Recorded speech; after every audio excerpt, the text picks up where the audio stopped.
Macmillan Audio presents Naturally Tan, written and narrated for you by Tan France.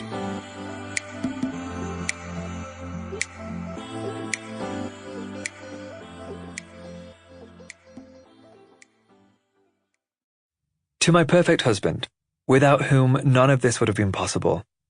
Me and you forever. Shalwar Kameez. Straight people love to ask, when did you know you were gay? Maybe some people do have an epiphany. I am not that person. For me, when somebody asks me this question, it's the same as somebody asking, when did you know you were a boy? Or, when did you realize you were a human? Because I breathe. I've always known.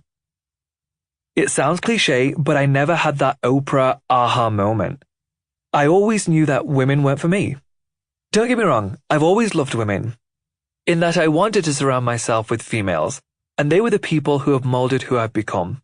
But there was never a time when I thought a woman was a viable option for my romantic future. I also never thought a man was not an option. Even when I was young, I assumed I would get married one day and it would be to a man. Why wouldn't it be so? It was men I was attracted to and loved, so it stood to reason that I would eventually marry one. I never thought that might not be legally possible, nor did I think it was problematic. I was very matter-of-fact about it, as I was with most things in my life, and still am. Throughout this audiobook, you'll realize that I'm not the zero fucks given kind of guy, but I'm definitely the very few fucks given guy. It's a quality I like most about myself, and don't plan to change anytime soon. I grew up in a small county called South Yorkshire, which is in the north of the country. It was mostly white, there were maybe 10 other South Asians in my school and one black student. My parents were both born and raised in Pakistan until they moved to the UK with their respective families in their teens. My dad's family moved to the north of England in the 1950s with very little money. Eventually, he saved enough money to buy a home and start a business, and he became relatively successful. My mom's family was already in a nearby town, and my parents met and, this is very bold of them, they had what is called a love marriage. In a culture that favours arranged marriages, sometimes even amongst cousins. Calm the frack down. I know, that sounds crazy, but I can't get into that right now, more on that later. This was an entirely unconventional way to start their life together. We lived in a home adjoining my father's brothers, so I was raised alongside female cousins that one day I might be called upon to marry. Our home wasn't super religious, but we had a profound cultural connection to our Muslim heritage.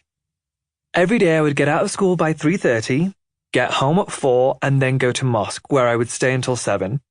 It was like that every day, Monday through Friday, and weekends too. Even when white school was on vacation, it didn't matter. Brown school doesn't take any time off. At the age of 6 or 7, we started to wear modest clothes called Shalwar Kameez. The pants have an elasticated waistband. If you open them up, they're massive, one size fits all. And they were really bunchy and baggy, tapering toward the bottom with a cuff like a harem pant. Over them, you'd wear a tunic, for men, plain and over the knees or longer, and for women, looser still. As an added layer of modesty, out of the house, women also wear a jilbab, essentially a large sack. There could be a gust of wind and still you will not see what you should not be seeing. The only time I was permitted to wear anything other than Shalwar Kameez was at school, where I wore a uniform. Or when we broke out the fancy Western clothes, permitted for events like weddings or birthday parties.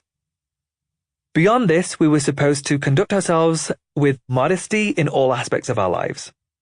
We weren't allowed to have sleepovers or hangouts with friends outside of school, and we weren't allowed to date.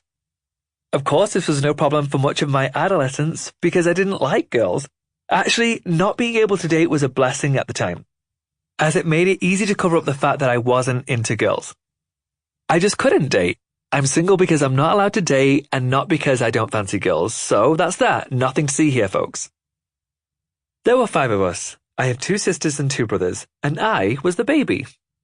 Out of all of my siblings, I was always the surest of myself. My parents worked a lot, and so when they weren't around, I watched a lot of TV, which was not permitted, like Melrose Place, Beverly Hills 90210, and ER,